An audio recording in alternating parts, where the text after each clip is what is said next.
Hello friends, வணக்கம். Welcome to Vani's channel. எல்லோரும் எப்படி இருக்கிறீங்க? நல்லா இருக்கிறீங்கன்னு நம்புகிறேன். இன்றைக்கும் நம்ம வீடியோவில் பெண்கள் எல்லாத்துக்குமே மிக மிக பயனுள்ள வகையில் இருக்கக்கூடிய ஒரு சில டிப்ஸ் தான் பார்க்க போகிறோங்க. நம்ம சேனலில் ஏற்கனவே நிறைய டிப்ஸ் வீடியோ போட்டிருக்கோம். டைம் இருந்ததுன்னா போய் பாருங்கள். அதே போல் நம்ம சேனலை ஃபர்ஸ்ட் டைம் பார்க்குறவங்களா இருந்தீங்கன்னா சப்ஸ்கிரைப் பண்ணிக்கோங்க. கூடவே பக்கத்தில் உள்ள பெல் ஐக்கானை அழுத்தி அதில் ஆல் அப்படிங்கிற ஆப்ஷனையும் அழுத்திக்கோங்க. அப்போ தான் ஃப்யூச்சரில் நான் போடுற வீடியோஸ் எல்லாமே உடனுக்குடன் உங்களுக்கு நோட்டிஃபிகேஷனாக வருங்க.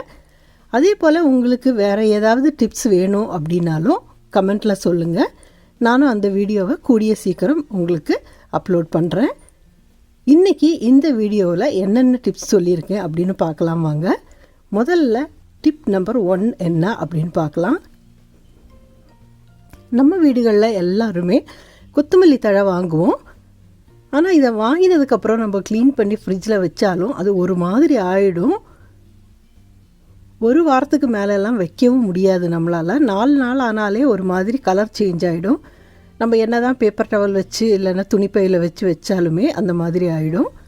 இப்போ பாருங்கள், இந்த மாதிரி கொத்தமல்லி தழை வாங்கினோடனே அந்த கீழ் பகுதி காம்பு பகுதியில் இருக்கிற இலைகளை எடுத்துடலாம்.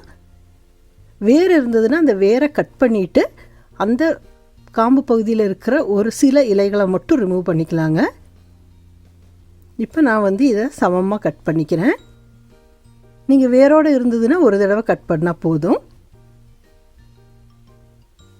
இப்போ நம்ம ரிமூவ் பண்ணுற இந்த இலைகளையுமே நம்ம யூஸ் பண்ணிக்கலாம் குழம்புக்கு. நல்ல இலைகள் தான். ஏன்னா இலையோடு போடும்பொழுது அந்த இடம் மட்டும் அழுகிறதுக்குள்ள வாய்ப்பு இருக்குது. அதனால தான் இந்த இலைகளை நம்ம எடுக்கிறோம். இப்போ பார்த்திங்கன்னா ஒரு கப்பில் தண்ணி எடுத்துருக்கிறேன், ஒரு பிளாஸ்டிக் கப்பில். இந்த மாதிரி நம்ம போட்டு வச்சுக்கலாம்.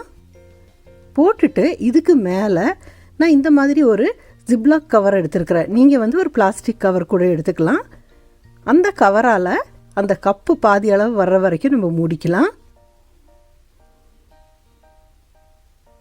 உங்கள் கவர் எவ்வளோ பெருசு இருக்குதோ அதுக்கு தகுந்த மாதிரி நீங்கள் அதை கவர் பண்ணிக்கோங்க. பாருங்கள், கப்பில் தண்ணி கொஞ்சமாக தான் எடுத்துருக்கிறேன். அதாவது அந்த தண்டு பகுதி மட்டும் படுற மாதிரி தண்ணி எடுத்துருக்கிறேன். இப்போ நம்ம இந்த மாதிரி போட்டு வைக்கும் பொழுது இது ரொம்ப நாளைக்கு நல்லா ஃப்ரெஷ்ஷாகவே இருக்கும். இதை இப்படியே நம்ம ஃப்ரிட்ஜில் தூக்கி வச்சுக்கலாம். அந்த இடையில நீங்கள் பார்த்தீங்கன்னாலே தெரியும், இந்த பாட்டில் மேலே நம்ம இந்த கவரை போடும்பொழுது அந்த இடையில நம்மளுக்கு காற்று போகிறதுக்குள்ள இடம் இருக்கும். அதனால் அது நல்லா ஃப்ரெஷ்ஷாகவே இருக்கும். ஃப்ரிட்ஜில் இந்த மாதிரி நம்ம வச்சுட்டோம் அப்படின்னா நம்மளுக்கு 10 நாள் 15 நாள் வரைக்குமே நல்லா ஃப்ரெஷ்ஷாக இருக்கும். இப்போ கருவேப்பிலையெல்லாம் இப்படி கவரில் வர்றதுனால இது இப்படியே வச்சிடுறேன் நான். கொத்தமல்லி தழையை மட்டும் அந்த நுனி பகுதியை, அதாவது வேறு பகுதியை எடுத்துட்டு காம்பு பகுதியில் இருக்கிற இலையை எடுத்துகிட்டு இந்த மாதிரி வச்சா 10-15 நாளைக்கு ஃப்ரெஷ்ஷாக இருக்குங்க. அடுத்தது டிப் நம்பர் 2 என்னன்னு பார்க்கலாம். நிறைய பேர் வீட்டில் நம்ம இந்த மசாலா பொடியெல்லாம் போட்டு வைக்கிறவங்களா, ஸ்பைஸ் ஜார், அது நம்மக்கிட்ட இருக்காது. அஞ்சரை பெட்டின்னு சொல்லுவோம் இல்லைங்களா, அது இருக்காது. அது இல்லைன்னா நம்மளுக்கு கவலையே பட வேண்டாங்க. இந்த மாதிரி நம்மளுக்கு பேப்பர் கப்ஸ் இருந்ததுன்னா இதை வச்சே நம்ம ஒரு சூப்பரான அஞ்சரை பெட்டி ரெடி பண்ணிக்கலாங்க. நான் இந்த பேப்பர் கப்ஸ் எக்ஸ்ட்ரா வாங்கினது இருந்தது, இதை வச்சு தான் செய்ய போகிறேன். ஈஸியான ஒரு மெத்தடு கூட. பாருங்கள், இந்த மாதிரி ஏதாவது ஒரு பேஸ்கெட்டு இல்லைன்னா நம்ம இந்த ஸ்வீட்டெல்லாம் வாங்கும்போது டப்பா கிடைக்கும் பாருங்கள் நம்மளுக்கு, அந்த மாதிரி டப்பா இருந்தால் கூட நம்ம எடுத்துக்கலாம். அதுக்குள்ளே நம்மகிட்ட இருக்கிற இந்த பேப்பர் கப்ஸ் இருக்குது இல்லைங்களா, இதை போட்டுடலாம். நம்ம ஸ்வீட்டோடு இருக்கிற மாதிரி வாங்கினோம், ஸ்வீட் டப்பாவை எடுத்தோம் அப்படின்னா அதுக்கு மூடியோடு இருக்கும் நம்மளுக்கு. இல்லை இந்த மாதிரி பேஸ்கெட்ஸ் இருந்தால் கூட அதை யூஸ் பண்ணிக்கலாம் நீங்கள். இப்போ இதில் பாருங்கள், 5 பேப்பர் கப்ஸ் எனக்கு ஃபிக்ஸ் ஆகிருக்குது. இதில் பெரிய டப்பாவாக எடுத்தோம் அப்படின்னா நிறைய கப்ஸ் போட்டுக்கலாம். இப்போ இது ஒரு வாரத்துக்குள்ள பொருட்களை எல்லாம் போட்டிருக்கிறேன். கடுகு, உளுத்தம்பருப்பு, கொஞ்சம் ஜீரகம், குருமிளகு, இதெல்லாம் நம்ம போட்டு வச்சுக்கலாம். இப்போ அவசரத்துக்கு நமக்கு தாளிக்கும் பொழுது எடுக்கிறதுக்கு ஈஸியாக இருக்கும். ஈஸியாக இருக்கிறது மட்டும் இல்லைங்க, நம்ம இதை ஒரு மந்த் ஆயிடுச்சு அப்படின்னா இந்த பேப்பர் கப்ஸை சேஞ்ச் பண்ணிவிட்டு வேறு கப்ஸ் கூட போட்டு வச்சுக்கலாம். ஒவ்வொரு வாரத்துக்கும் இந்த மாதிரி நம்ம ஃபில் பண்ணி வச்சுக்கலாங்க, எவ்வளோ வேணும் அப்படிங்கிறத. ஒரு குட்டி ஸ்பூன் அதில் வச்சுட்டோம் அப்படின்னா எடுக்கிறதுக்கும் ஈஸியாக இருக்கும், கொஞ்சமாக எடுக்கிறதுக்கும். இப்போ இந்த மாதிரி மேலே கூட வச்சுக்கலாம் ஸ்பூனை. இதே இது ஸ்வீட் டப்பாவாக இருந்ததுன்னா பாருங்கள், இந்த மாதிரி டப்பாவாக இருந்ததுன்னா உள்ளே வச்சு நம்ம மூடிக்கலாம். அதாவது நம்மளோட கப்போட சைஸை பொறுத்து, இல்லை நீங்கள் கப்பை கொஞ்சம் கட் பண்ணுறதா கூட கட் பண்ணி உள்ளே வச்சு ஃபிக்ஸ் பண்ணிக்கலாங்க.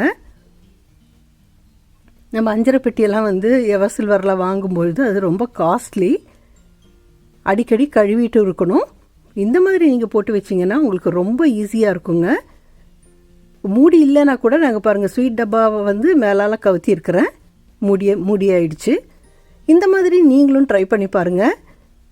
பணம் செலவு பண்ணாமல் ஈஸியாக இந்த மாதிரி பொருள் வச்சு நம்ம கிச்சனை வந்து நம்ம சூப்பராக மெயின்டைன் பண்ணலாங்க. நீங்களும் இந்த ட்ரிப்பு ட்ரை பண்ணி பாருங்கள், பிடிக்கும்னு நம்புகிறேன். அடுத்ததாக நம்ம அடுத்த டிப் என்னன்னு பார்க்கலாங்க. Tip number 3. நம்ம எல்லாருமே சமைக்கும் பொழுது நீங்கள் பார்த்தீங்கன்னா அந்த ஸ்டவ் மேலே எல்லாமே செதறும். அது கொதிக்கும் பொழுது நம்ம வந்து அகலமான கடாய் எல்லாத்தில் வச்சுருந்தோம் அப்படின்னா தெரிக்கும். அது ஸ்டவ் மேலே எல்லாமே தெரிக்கும். இதை நம்ம இப்படியே விட்டுட்டோம். இப்போ என்னோடய ஸ்டவ் எல்லாம் பார்த்திங்கன்னா ஒயிட் கலரில் இருக்குது. நம்ம இப்படியே விட்டுட்டோம் அப்படின்னா அது எல்லாமே சமைச்சு முடிக்கிறதுக்குள்ளே அந்த சூட்டுக்கும் அதுக்கும் காஞ்சிடும். அப்புறம் அதை க்ளீன் பண்ணி எடுக்கிறதுக்கும் நம்மளுக்கு கொஞ்சம் வேலையாக இருக்கும். ஸ்டவ்வும் வந்து சமைச்சு முடித்த உடனே அசிங்கமாக போயிடும் பார்க்குறதுக்கு. நம்ம மசாலா பொருளெல்லாம் சேர்த்து சமைக்கிறோம் இல்லைங்களா, எண்ணெய் எல்லாம் சேர்த்து. அதனால் அந்த ஸ்டவ்வும் பார்க்க அசிங்கமாகிடும். எந்த ஸ்டவ்வாக இருந்தாலும் நீங்கள் வந்து இந்த மாதிரி ஒரு பேப்பர் டவல் இல்லைன்னா ஒரு துணி, கிச்சனில் நம்ம துணி வச்சுருப்போம் இல்லைங்களா, கிச்சன் கிளாத் வச்சுருப்போம், அதை வச்சு அப்பப்போ தொடச்சி எடுத்துக்கலாங்க. நீங்கள் கிச்சன் கிளாத் வச்சுருந்தீங்கன்னா ஒரு சின்ன பீஸ் இதுக்காக எடுத்து வச்சுக்கோங்க. ஒரு சின்ன டவலை கர்ச்சீஃப் அளவுக்கு அதை நம்ம வந்து நனைச்சி நல்லா புளிஞ்சு வச்சுட்டு கூட இந்த மாதிரி சமைக்கும் பொழுது தெரிக்கிறதெல்லாம் அப்பப்போ நம்ம தொடச்சி எடுத்துட்டோம் அப்படின்னா சமைச்சு முடிக்கும்போது ஸ்டவ்வும் க்ளீனாக இருக்குங்க. காலையில் அவசரமாக சமைக்கும் பொழுது இந்த மாதிரி நம்ம ஒரு மெத்தட் ஃபாலோ பண்ணோம் அப்படின்னா ஈவினிங் வரும்பொழுது நம்மளுடைய ஸ்டவ்வும் பளிச்சுன்னு இருக்கும், நம்மளும் சுறுசுறுப்பாக வேலை செய்யலாம். இந்த மாதிரி டிப்புகளை நீங்களும் பயன்படுத்தி பாருங்கள். அடுத்ததாக டிப் நம்பர் 4 என்னன்னு பார்க்கலாம். நம்ம வீடுகளில் எல்லாருமே குக்கர் யூஸ் பண்ணுவோம் சமைக்கிறதுக்கு. இப்போ அவசரத்துக்கு என்ன பண்ணுவோம் அப்படின்னா குக்கரில் பருப்போ அரிசியோ சாதத்துக்கு எல்லாம் போட்டுட்டு சப்போஸ் வந்து லேட் ஆகிடுச்சு, நம்மளுக்கு டைம் ஆகிடுச்சு அப்படின்னா அந்த ப்ரெஷர் இறங்குறதுக்கு முன்னாடியே நம்ம அவசரப்படுவோம். அப்போ என்ன பண்ணுவோம், இந்த விசிலை வந்து நம்ம அந்த வெயிட்டை வந்து தூக்கி பார்ப்போம், இடையில தூக்கி பார்ப்போம். ஒரு சிலர் என்ன பண்ணுவாங்கன்னா ஒரு கரண்டியை அந்த நடுவில் குக்கரோட மூடிக்கும் அந்த விசிலுக்கும் நடுவில் வைப்பாங்க. ஒரு சிலர் வந்து சிங்கில் பைப்பை திறந்துட்டு இந்த மாதிரி செய்வாங்க. இந்த மாதிரி செய்யவே கூடாதுங்க, அது நல்லதில்லை. ஏன்னா உள்ளே வந்து நிறைய ப்ரெஷர் இருக்கும். இப்போ இந்த மாதிரி தண்ணீர் திறந்து அதில் வைக்கும் பொழுது அது வெடிக்கக்கூடிய வாய்ப்பு உண்டு. அதுக்கு நீங்கள் இந்த மாதிரி ஒரு டவலை வந்து நல்லா நனைச்சிக்கலாங்க. ஸ்டவ்வை ஆஃப் பண்ணதுக்கப்புறம் ஒரு டவலை நல்லா நனைச்சிட்டு அந்த டவலை மேலால் போட்டுக்கலாம். கொஞ்சம் புளிஞ்சிட்டு அந்த டவலை வந்து குக்கர் மேலே மூடி மேலே போட்டு வச்சுக்கலாங்க.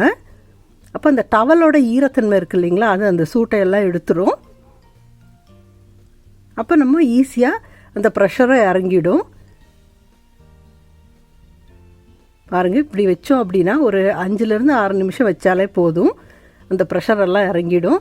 சப்போஸ் வந்து உங்களுக்கு அந்த டவல் நல்லா சூடாகிடுச்சு, அந்த தண்ணியெல்லாம் போயிடுச்சு, காஞ்ச மாதிரி ஆயிடுச்சுன்னா அதுக்கு மேலே மறுபடியும் கொஞ்சம் தண்ணியை தெளிச்சிக்கலாம். இப்போ பாருங்கள், ப்ரெஷர் எல்லாமே இறங்கிடுச்சு. இப்போ நம்ம குக்கரை திறந்துடலாம் ஈஸியாக. ஏன்னா ப்ரெஷர் இறங்காமல் திறந்தாலும் உள்ளே இருக்கிற உணவுப் பொருள் எல்லாமே டப்புன்னு வெளியே வந்துடும். இப்போ இந்த வீடியோவில் நீங்கள் பார்த்துருக்குற இந்த டிப்ஸ் எல்லாமே உங்களுக்கு ரொம்ப ரொம்ப பயனுள்ளதாக இருக்கும் அப்படின்னு நம்புகிறேன். சிம்பிள் டிப்ஸ் தாங்க, ஆனால் உங்களுக்கு ரொம்ப ரொம்ப யூஸ்ஃபுல்லாக இருக்கும்னு நம்புகிறேன்.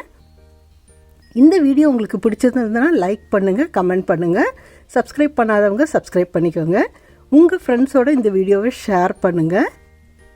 இல்லை இந்த வீடியோவை பற்றி ஏதாவது உங்களுக்கு சொல்ல விருப்பமாக இருந்தாலும் கமெண்ட்டில் சொல்லுங்கள். இந்த மாதிரி மெத்தடெல்லாம் நீங்களும் ஃபாலோ பண்ணி பாருங்கள். மீண்டும் அடுத்த வீடியோவில் உங்களை சந்திக்கும் வரை பாய். இதுவரை பொறுமையாக இந்த வீடியோவை பார்த்ததுக்கு தேங்க்யூ.